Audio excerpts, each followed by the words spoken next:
So guys, for the first step, you want to go to the link which will be down below in the description to download Microsoft Visual C++. And now once you're on this, you want to scroll down.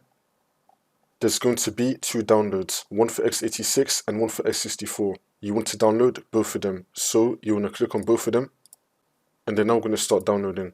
And now once you've downloaded both of them, you want to right click on one of them and then click on show in folder. We should now be in our downloads folder with both the downloads. We're going to install them one by one. I'm going to start with x64. I'm going to double click on it. And then once this comes up, you want to tick the box, I agree, and then click on install. And then click on yes. It's now going to start installing. And then once that's been done, we can now close out of this. And now for the other one, x86, double click on it, tick the box, I agree, and then click on install. And then click on yes. It's now going to start installing. And then once that's been done, we can now close out of this.